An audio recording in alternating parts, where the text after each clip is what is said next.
Welcome to the How to Be Awesome at Your Job podcast, the show where brilliant professionals share how to sharpen the universal skills required to flourish at work. Enjoy more career fun, wins, meaning, and money with your host, Pete Makaitis.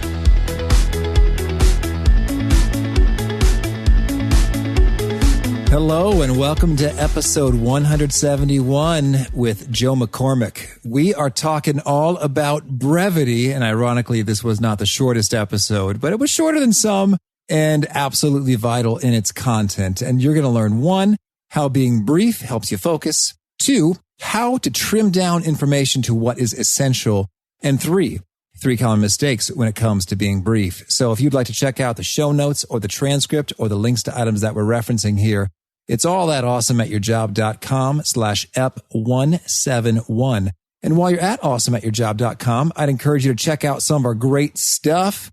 One resource I've been using more and more myself lately is just that little magnifying glass search icon in the navigation menu bar. It's so cool with 170 episodes. We've now covered a lot of territory in the last just over a year. And with the magnifying glass, you can find all sorts of things because every conversation has been transcribed. So check that out. But first, let's hear about Joe. Joe McCormack is on a mission to help organizations master the art of the short story. An experienced marketing executive, successful entrepreneur, and author, Joe is recognized for his work in narrative messaging and corporate storytelling. His book, Brief, Make a Bigger Impact by Saying Less, tackles the timelessness of the less is more mandate. He founded and serves as a managing director and president of the Sheffield Company, an award-winning boutique agency. A passionate leader, he started the Brief Lab, a subsidiary of Sheffield, in 2013 after years dedicated to developing and delivering a unique curriculum on strategic narratives for U.S. Army Special Operations Command. He speaks at diverse industry and client forums on the topics of messaging, storytelling, change, and leadership. Now, here's Joe. Joe, thanks so much for joining us here on the How to Be Awesome at Your Job podcast. It's great to join you. Well, among the many fun facts in your life, I'm intrigued by, you've got 9 kids. Did that have something to do with your philosophy on brevity? I wish that it did. Truth be told, I have a saying, which is like, there's a time and a place for a long conversation.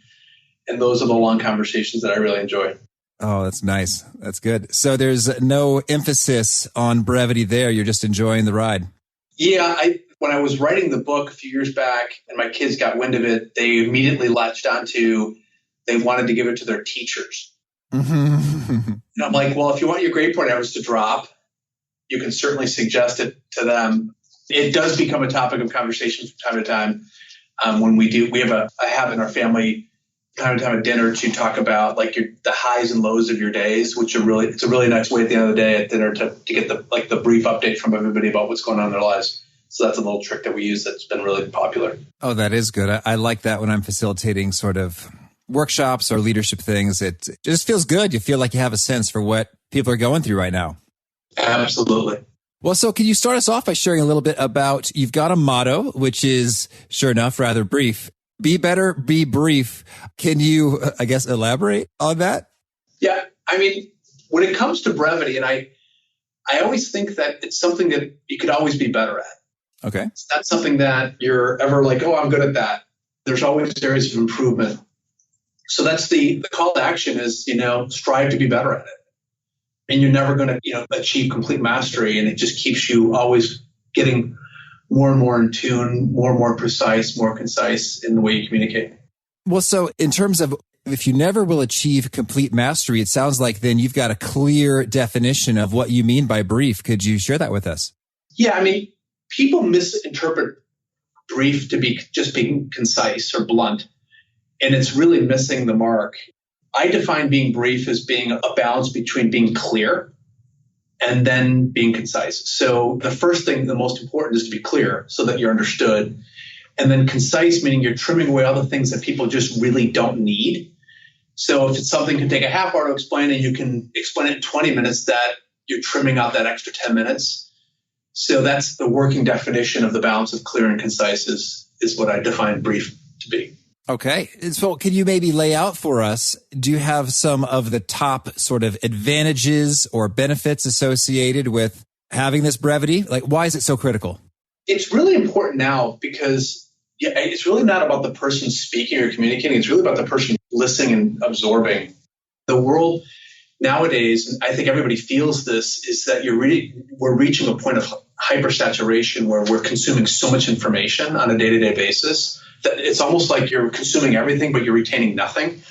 And I liken it to people are becoming a little bit deaf, or certainly hard of hearing. So brevity is like an adaptive strategy because people just can't focus. They don't know what the important things to focus on. So they're just consuming information, but they don't necessarily focus or know how to focus on what's most important. So that when people are communicating, like to their boss, or they're talking to a customer, or they're giving an update to a key client, they just start talking. And then the person's like hearing every third word because they struggle with focus. So it really is an adaptive strategy to help people focus more in an information age. So you're saying just by practicing being brief ourselves will also increase our capacity to focus? Yeah, I mean, what you're doing is you're making it a point to focus yourself on the most important things, and then the people that you're talking to do the same. One of the things that when you think about like the way people are educated, whether it's in high school, college, grad school, you're not really trained to be brief. Right. Legal briefs are things that are mottos, but I mean, the art of brevity is something which you just are expected to be good at, but you're not actually formally taught. And there's a lot of discipline that takes to be good at this because, the impulse is to kind of share your knowledge, which, certainly is important. But the world is just starving for people that can kind of get to the point and then frame things which are complex in simple ways, make things really, pointed and easy and organized and flow. So it's easy for people to follow along when there are a lot of other things that are competing for their attention at the same time. And, you're not the only one that people are listening to at that point. So it becomes a really important skill, an essential skill really for professionals to achieve the goals that they want to achieve. All right. So can you maybe give us a little bit fuller background there? Now, the Brief Lab, I understand you started that out of work with a curriculum for the U.S. Army Special Operations Command. Can you tell us about some of your findings in putting that together and working with them? Yeah, I mean, almost 6 years ago, I started a consulting company in Chicago. I've been at it for a number of years. And my mantra at the time of my work was to help executive teams develop and deliver a very concise message or a clear message. So it's like corporate narratives and things like that. And out of the blue, I get a call from the leaders of Special Operations Command at Fort Bragg, North Carolina, and they said, we want you to develop a curriculum for us. And at the time, I wasn't doing any leadership development or training, certainly. So I was doing consulting work. They're like, we understand that, but we really need our people to be more precise when they're communicating and make their briefings, because that's what they communicate in the Army, and to make these briefings brief. So I went down there and I developed a curriculum, an experiential curriculum that would really help them take at times ridiculously complicated and lengthy topics and shrink them down into like 3 to 5 minute briefs where they would be able to go to high levels of the State Department or Department of Defense and be able to brief people in significantly less time. And that was something that they really were keen on doing. And I was in the right place at the right time, and I developed that curriculum for them. And the book became the byproduct of that work with them. Well, that's great. Well, so then can you maybe open us up and share a little bit about kind of the challenges, the hangups that prevent things from getting brief? You have some nice alliteration, starting with the letter I, information, inundation, etc. Can you walk through a bit of that? I think one of the key things for people when they think about learning how to be better at this is the recognition that there's a temptation to say everything. And you have to create a system for how to organize information, which makes it easier for people to follow along. So we developed a system, which are brief maps. They're visual outlines, and they follow a formula where each of the letters brief spell out a certain part of the message. So the first B was like, okay, what's the background? Oftentimes you need context. In the absence of context, people get confused easily. So give me a little bit of context. And the R would stand for the reason. Well, why are you telling me this right now? Mm-hmm. Why is this important? Why should I care?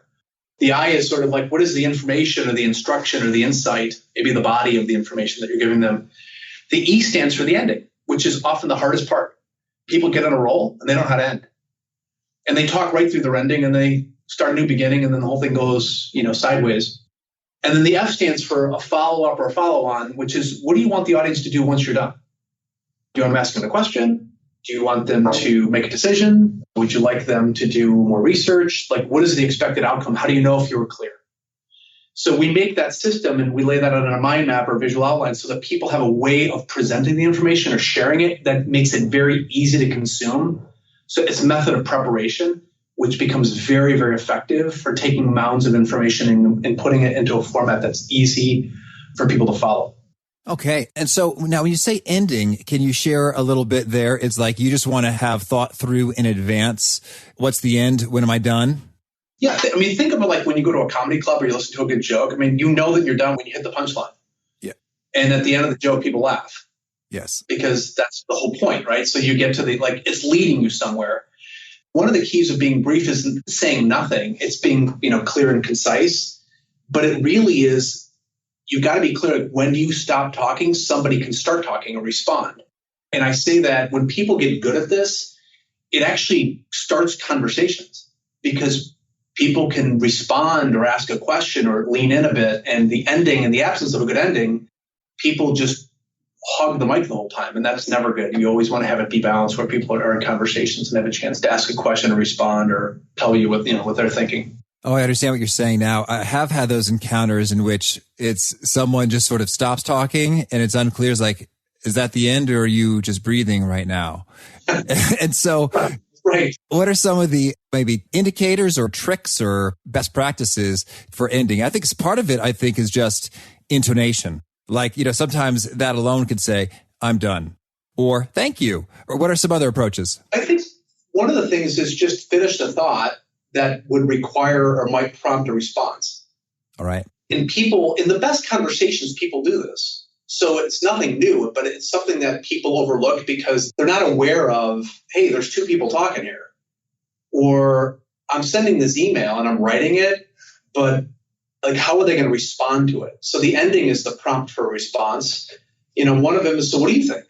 Or do you have any questions? Or you think of some way of phrasing it where a person would be able to have a role of responding and make it respectful for them. So it's like, hey, listen, my intention is to have this conversation, not have it become a monologue. And I think a lot of people miss that. All right. Very nice. And so now I'm thinking, it's funny, I just did a meeting agenda recently, and there were times in which it felt like some segments of the agenda were just sort of informing. Like, this is something that happened. This is something that you should know. And so how do you think about that when it comes to meetings, agendas, and informing? Most people go into meetings and the agendas are broken. That people haven't done the preparation in advance about the meeting itself and who's there and what are they going to discuss. It's usually very broken or at least it's not prepared well. One of the things that if it's going to be an information exchange, that's fine. If it's going to be a conversation, you need to set some rules. I've even seen people use things like talking sticks, where if you've got a bunch of people in a room, spread the time out so nobody dominates the conversation is one trick I've seen that's pretty effective. But having a good printed agenda, like, okay, this is what we're talking about. This is why we need to talk about it. Here's the things we're going to talk about. To put some lanes to it so if you've gone off the highway. And I think oftentimes those agendas are just absent, or if nothing else, they're not well designed for really good conversations to ensue. Information exchanges, to your point. So you're saying that the meeting agenda itself will kind of cover off each of those components of brief, BRIEF. Yeah, if you think about any good meeting, okay, what's the meeting about? That's the first thing. So in this brief map that we've designed, it's like that would be the center box. And then is there any background that people need to know before the meeting? That might be pre-read. The relevance, why are we meeting? Why is this important that we do this now? That needs to be clearly stated. What's the information or the exchange that needs to be covered? Some topics for discussion. And then, the ending, what do we need to end it by? And then some follow-up. I think in the absence of that, there's no formula for it. So people they mistake talking for exchanging information, but there's no structure to it. So the thing can be, you're hearing people talk, but it's not leading to insight or action. And, obviously the best meetings are the ones that are going to produce traction and progress. So, everybody's experienced this when you sit in rooms and you're saying everything, but nothing's actually moving anything forward. Those questions, that preparation, a lot of times hasn't even been done. I hear you. Well, could you maybe give us an example, sort of make this all come to life in terms of before, not so brief, not so great, and after, something that you've been involved with? Yeah, I think one of the mistakes that people make when they go to meetings is they kind of round up, like, let's have a meeting for a half hour, let's talk for an hour. That's the first mistake, is allotting yourself sort of a chunk of time that you're just guessing what you need. And I had a conversation, actually, it was with one of the guys in the special operations community. He had a meeting it was a very important meeting for a decision. And he clearly stated it up front, like he needed a decision coming out of the meeting. But his mistake was he prepared this whole thing where he was going to, in this meeting, try to convince somebody to do something. And it was really around persuading this person to change his mind. But he asked me to help him prepare for this meeting. And I asked him, I said, why are you trying to convince him? Do you know if he thinks it's a bad idea? And he stopped. He's like, no, I was just assuming that I have to convince him. And I'm like, well, sometimes you're pushing on an open door.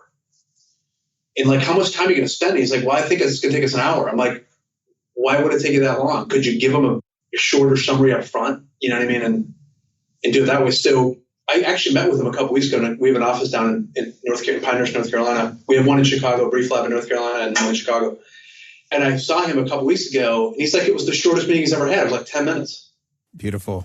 He's like, he talked up front, he prepared, which is one of the things you always want to do. We talk about the tendencies people don't prepare. He took some time to prepare. Okay, what am I talking about? Why is it important? What do I want to share? He did that. He really trimmed, and it took about 3 or 4 minutes. And then they just worked out the details, and the thing was done in 10, maybe 15 minutes tops. And he's like, if you'd done it the other way, that meeting would have been a little bit more confrontational, lasted a lot longer. He probably wouldn't have gotten a yes. Okay, excellent. Well, talk to us a little bit about the trimming process. Like, what are some things that often can go, or you see time and time again are shared and they don't need to be shared? One of the hardest parts is trimming, like what's essential versus what's less essential. So if you think of like telling somebody a story, if you think about like the short version of the story, you'll tend to leave out the details that are like a little bit more color, or like the dates and things that are like important, but they're not that important. So trimming is like, the way I liken it is, the analogy is like packing a suitcase on a trip. I can't tell you what to put in or what to leave out unless I tell you where you're going. All right. So the point of like when I'm communicating is, the first thing, it starts with, what do you say? And then from that, I can tell you what should stay and what should go. Like, is that absolutely essential? And I think the biggest mistake that people have is they say things that they like to say, but the person doesn't need to hear. Okay. And it's like, if you're treading water, it's like handing somebody a brick. Well, if you don't trim, it's like handing them a cinder block. You're like, well, I'm just getting it out of my hands and you can figure it out. Well, all you just did is just make them drown, and they're already drowning. So I think I look at trimming as respecting the peril of how people are just drowning in information.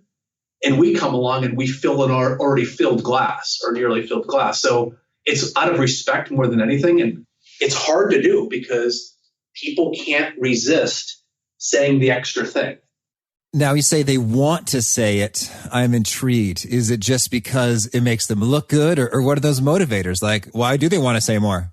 Yeah, there's a lot of different reasons. It was something that I thought long and hard about when I was writing the brief.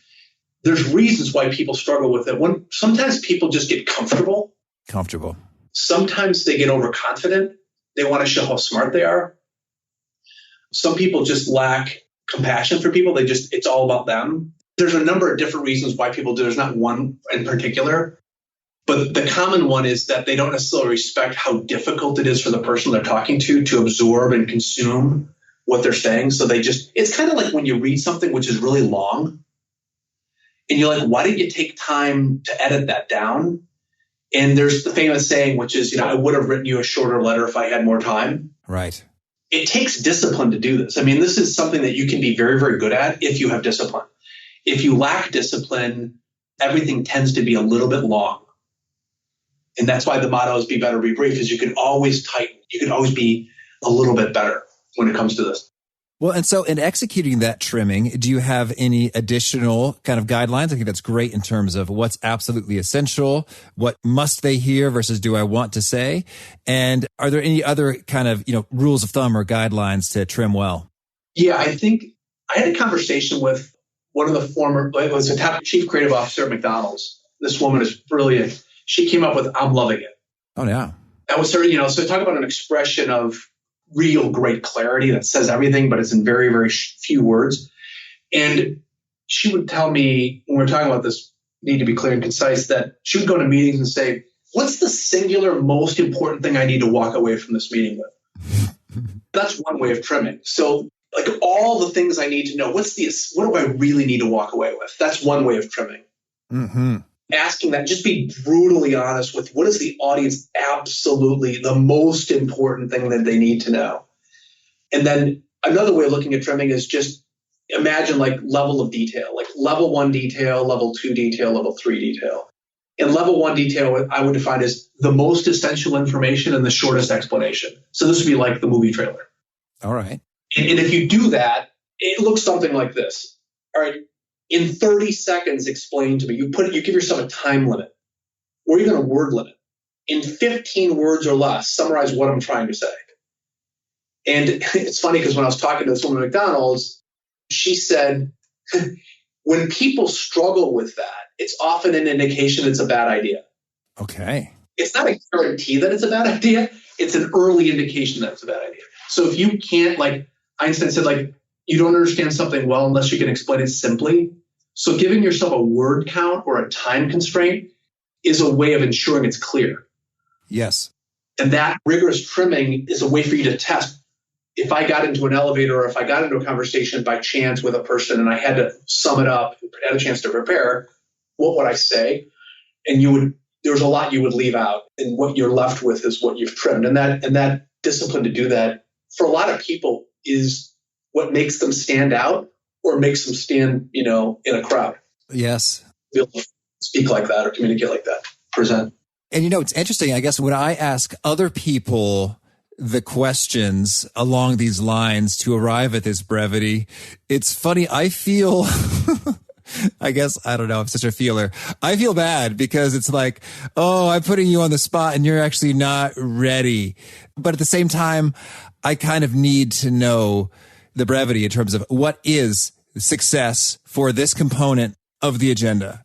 And it's sort of like, I feel bad because I've put them on the spot and they often don't know and often can't deliver the brief thing that I'm asking for.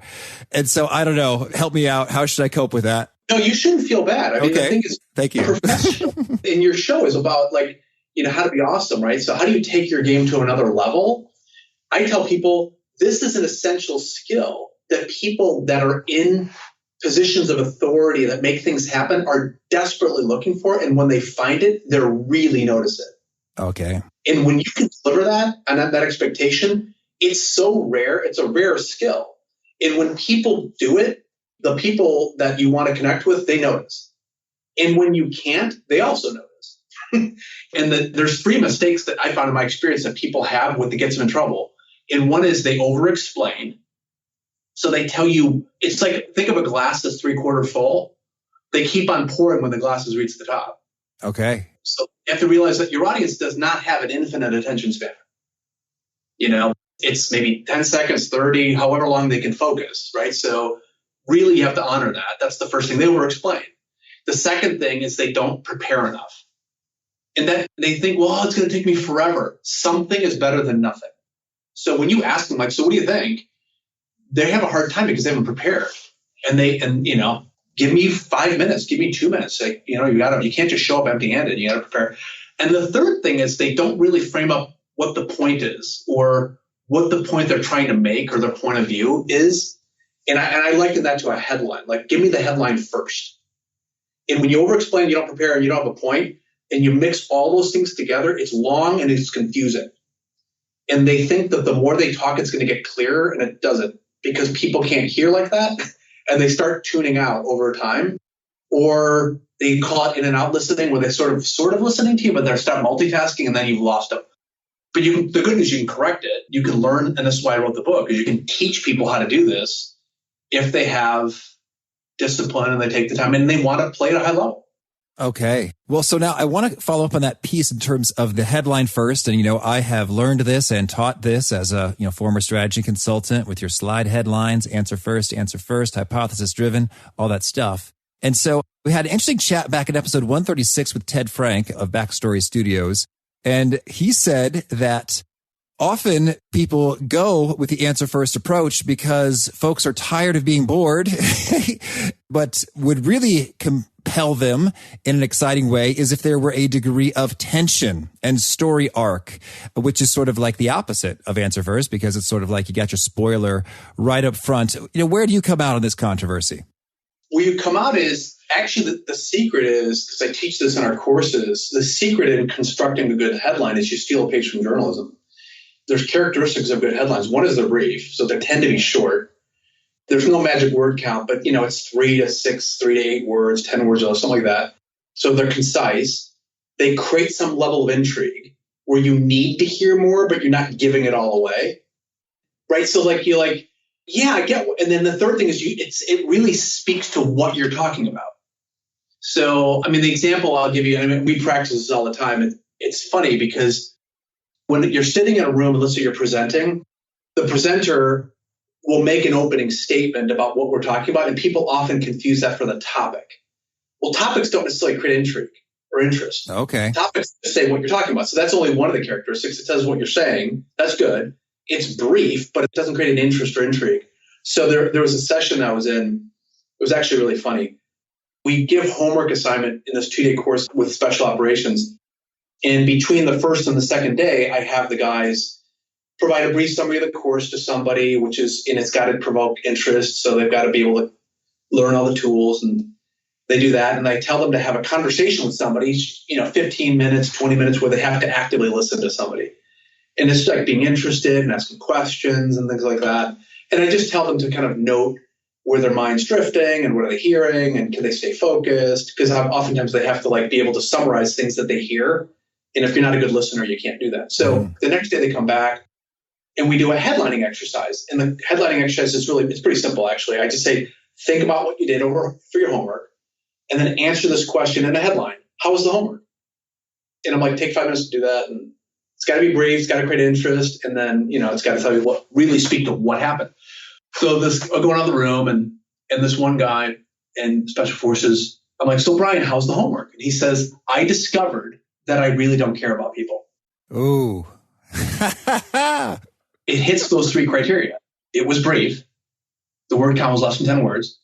It created interest, and it really spoke to what he was talking about. So it hit those 3 things, and he didn't give the whole thing away because you needed to hear the brief. And he gave the brief, and it was hysterical because he was talking to somebody, and he's like, I'm doing the homework like you told me to do. And he's like, I gave you some background, and I'm not married. I'm single, and I have no roommates. So I literally had to go out to dinner, and I saw somebody at the bar, and there was a guy at the bar having a beer, and I sat next to him, and I struck up a conversation with the guy. And this is a true story. And he's like, I'm listening to this guy, and I'm asking him a lot of questions, and I'm being interested, and I'm actively listening. And in my mind, I'm thinking, he's like, the guy was a mechanic, and he worked on sports cars, and he's telling me all about being a mechanic. I'm asking him questions. And in his mind, he's like, I really don't care about mechanics and cars, but I'm doing the homework, and I care about my homework. And then he's like, right in the middle of the conversation, he's like, I really don't care about mechanics or people in general. And it was a breakthrough for him because he's like, my listening was so poor. He's like, I just tune people out. Oh, yeah. So, but the headline really was what worked for him. And it took him, I tell people, maximum 3 minutes, minimum a minute. And people tell me they don't have time for it. I'm like, how do you not have 2 minutes to do this? 2 minutes of thinking, or what's the 2 minutes? Yeah, thinking about a headline. Just think about a headline. Okay. Yeah. Before you meeting. This is one of the things that I see time and time again that many people listening right now will happen when they have bosses or clients. People ask what's seemingly a harmless question, like, how's it going? What's new? What they're really looking for is progress. But the way the question's framed is like, oh, it's fine. And then the person who's asking the question is like, that's not what I was looking for. Yes. That is a great distinction. They're looking for progress. And they're like, how's it going? Good. You're like, good's not a headline. Yes. Oh, that's so good. Imagine like they're on a beach and they've got one of those devices that are looking for like metal detectors, and they're detecting metal. In this case, the metal is your progress. Well, the headline is the indicator of progress. And if you don't give them a headline, they're like, I didn't find anything, which means that you're not as useful as I thought you were, which, I mean, the thing can go downhill from there. So having a headline in your back pocket could be like, how's the things going? I'm really excited about the progress I'm making. I'm a little bit ahead of schedule. Or I've got some really good insights on what's going to happen in the next quarter. Oh, it takes a bit of time to do it, and you win every time. Oh, Joe, that is so brilliant, because I think in the grand scheme of how impressions are formed versus who's high potential, who's a rock star and who's not, I think that how's it going is asked so frequently. And that's just an opportunity. We're leaving money on the table to always. In special operations, they have a saying, which is selection is an ongoing process. Yeah. Meaning get fired at any time. None of the people that I work with think that they're there forever. They always think that they're going to get fired because they're always showing up with their A game. Now, what motivates me to do this work and teach people how to do this is if you're a rock star and you don't do this, people don't think you're a rock star. Right. And you maybe have the talent of a rock star, but you're missing these elements which are in desperate need, which is frame it, lead with it, be intentional about it. And when you do it, it works. And people, you get credit for the work that you've done. And that's often missing, in business today. And I can just imagine, like, it takes a minute or two to think about, but you could do that, while you're walking to and from the bathroom, just whatever. I mean, there was a story that a guy that I was working with who had to brief the chairman of the Joint Chiefs of Staff. All right. So at the time, this was General Martin Dempsey. He was a 4-star general. He reported to the president. So this guy, I'm working with his team, and I had a follow-on course workshop with him. And I said, okay, how's it going? And he goes, exceptional. That was his one-word headline. And I'm like, tell me more. He says, well, I had to brief the chairman of the Joint Chiefs of Staff. And I'm like, what happened? He says, I was in this location. He was incredibly busy. He had no time on his calendar. His chief of staff told me so. And he's like, but I really need to speak to him. It's urgent. And he's like, the only time he can speak to you is when he leaves his next appointment and he walks to the front of the building, which is about a 3-minute walk. And the guy's like, I'll take it. So he's like, I briefed him in 3 minutes and I got exactly what I needed because he prepared. He had a point. He led with it up front. He told him why he needed to talk to him. And he's like, at the end, he got exactly what he needed. He's like, I would not have done that had I not done the work, which is the methodology of preparing and headlining and trimming. And he's like, I would have needed a half hour. And oftentimes you don't have it. Right. It's 3 minutes or nothing, or 5 minutes or nothing. So that for me was a very motivating to like, all right, there's a lot of room for people to be able to elevate their game to even higher levels. And extraordinary, it is brief and it is intriguing. It's like, oh, tell me more. And it is the answer. So you're not sacrificing tension to offer the answer up front. So thank you for resolving that in my head. Yeah, it's fun to see people that are not creative who think that, oh, you have to be super creative to do this. You don't. You just have to take time to think through it. Like, is it brief? Is it interesting or a little bit intriguing? And does it speak to what I'm talking about? And if it does those 3 things, you're good. Okay. Well, Joe, tell us, do you have any other quick tips or tricks or tactics you'd like to share before we hear about some of your favorite things? Yeah, I think one of the things that I like to tell people is that, it's really important for professionals to really almost obsess about how difficult it is for people to focus. And I think the only way people will start to get good and really be motivated to be good at being brief and concise and clear is that they really feel a deeper compassion with how hard it is for their coworkers, for people nowadays to really focus their attention and how much information they consume. I think the analogy I use is like, if I told you that you were talking to somebody that was slightly hard of hearing, what would you do differently? And people immediately are like, well, if they were slightly hard of hearing, I'd probably talk a little bit louder. I might slow it down a little bit and I might use some more visuals. And I'm like, okay, well, those are 3 very specific things you do right away. But what if I told you that they had a hard time focusing? What would you do differently? And they're like, I'm like, everybody nowadays, because they consume so much information, has a hard time focusing. They don't have enough time and they don't have enough mental bandwidth. You need to be convinced that focus is their biggest issue. And your job is to make it easier for them to focus. And what you do when you're clear, when you're more concise, is you help hone their attention on what's the most important and away from the things that are less important. And that when you do that, you're helping them. And that for me is like the biggest thing is brief is not just like, oh, it's like, just don't say anything. It's like really an adaptive strategy to help people that are really, quite honestly, just buried. Perfect. Oh, Joe, thank you so much. Now, can you share with us a favorite quote, something you find inspiring? Well, I don't want to quote myself because that would be absurd, but there's a quote that I use in my class that I kind of came up through over time. And the quote is, it's kind of a cautionary tone, which is tell me, don't sell me. And the point behind that is people are often not as effective because they're trying to convince people and they really should just be informing or explaining something. And people don't want to listen to people that are like really pushy and overly persuasive and salesy. But if you just tell them, they don't sell them. I think that's a quote which I think helps people a lot. Okay. And how about a favorite study or bit of research? There's one about that came out a couple of years ago. It just has to do with shrinking attention spans, which really caught my mind. Microsoft just came up with it again, that people's attention spans are dropping, from like 12 seconds to 8 seconds. And there was some studies there, which is pretty alarming. Sustained attention is really in peril right now. That was kind of noteworthy for me. Well, Joe, maybe you could set this straight once and for all. Okay, these attention span studies, 12 seconds, 8 seconds, goldfish comparisons. So what exactly is that measuring, and how is it like, I guess the TED Talk people have landed on 18 minutes as a magic number? The thing about it is there was an article recently written in the Wall Street Journal about that. The big picture point is people's ability to focus is declining. That's the bigger idea.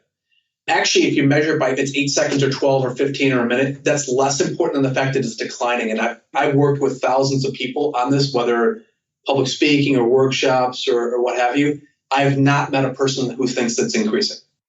So the issue is the brain's ability to focus as it consumes more and more information and is almost addicted to information, loses its abilities to sustain focus over time. And that's the bigger takeaway. Okay, thank you. Goldfish probably have better focus than people, but who does that job it begs another question. That's good. And how about a favorite book? I read a book recently that I loved, and it's called Isaac's Storm by Eric Larson. It's a great story of a meteorologist, 1900 in Galveston, Texas, who failed to predict a Category 5 hurricane. Oh. It was amazingly told. He was the same writer that wrote The Devil in White City and about the sinking of the Lusitania, but it's called Isaac's Storm, and it's just a really moving story of the advent of meteorology and technology, but how through a whole series of missteps, he just missed it. And a lot of people died. A couple thousand people died in Galveston. Galveston at the time was like one of the biggest ports in the United States, and now it's a shadow of its former self, but it was a really great historical novel. And how about a favorite tool, something that helps you flourish at work? An egg timer. Yeah? Believe it or not, yeah. I have one on my desk, and it measures, a minute. And I will put myself on a task where I'm like, I don't want to do that. And I'm like, all right, I'll just flip it over, and I'll just do that. It's very relaxing to just kind of like, it's just a sand dial, like a sand dial egg timer. Okay. That's a minute long, and I have it on my desk, and I use it all the time. It's a fun little tool to just very old school way of the moving of time through the dropping of sand. Well, tell me, what sorts of things are you doing for 1 minute? Writing notes from calls, brainstorming topics for podcasts and blogs. I'm a very I think in spurts. My best thinking kind of comes in short spurts, and then what I do is I come back to it. And I'm really big on anchoring and minimalism, like of an idea, core idea, and I play with it like that. For me to work long periods of time is harder for me to do.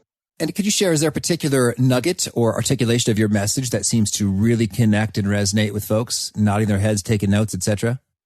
I think be brief. I think that when people hear the book, the concept of being brief, it's almost like it sounds like relief. It rhymes. Yeah, it does. It's like people feel like this is something that would make their lives so much better if people around them were better at this and could excel at this. And what was really interesting is when I to be completely frank, this is not a book that I've been thinking like my whole life about. I was in a place in my life where it needed to be written. And when I pitched the idea to Wiley, I was really quite surprised that nobody had written the book yet. So I spent a year in it. When it came out, it really resonated with people. And it's like, this is something that people need to be good at. And it just continually motivates me to do the work and to lead people through this at the brief level. Okay. And if folks want to learn more or get in touch, where would you point them? We have a website called thebrieflab.com, and we have blog articles that come out like once or twice a month. We have a podcast called Just Saying. We have some insights. We have tools for people to download. You can download 2 free chapters. I mean, certainly reading the book, it links to it on the site. One of the things that we're doing quite a bit of now is working in small teams. And I found that on the site, we have an online boot camp, which is a blended learning series of webinars and video exercises where small teams of professionals and organizations can learn how to be better at this through very practical, fun exercise. And we do those with teams all over the place. But a lot of that information is right there at thebrieflab.com. Okay. And do you have a final challenge or call to action for those seeking to be awesome at their jobs? Yeah. When you're really being clear, don't try to be clearer. Okay. You hear it sometimes with people and they're saying, oh, one more thing. Just because you think it doesn't mean you have to say it. Leaving something out will give a person the space and the time to be able to respond and say something. And that may be the beginning of a long, meaningful conversation. Okay. Well, Joe, thank you for sharing these tidbits. Very valuable. And I wish you lots of luck with Sheffield and the Brief Lab and all you're up to. Wonderful. Pete, thanks so much for your time.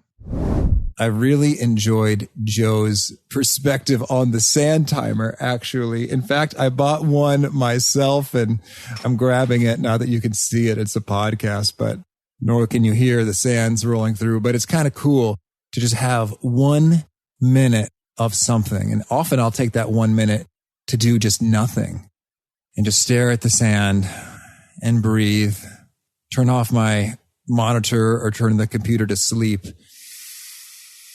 And just unplug for just a moment to then replug and have a bit more rejuvenation and energy and focus with a quick reset.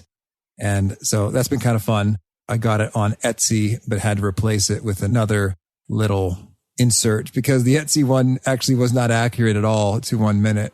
So I bought a little teacher's kit and then used it. And it's so ironic that I'm not being very brief at all in describing the sand thing, but I found that cool, as well as all those pieces of brevity in terms of thinking just one sentence, if I can condense this, or 1 minute of expression.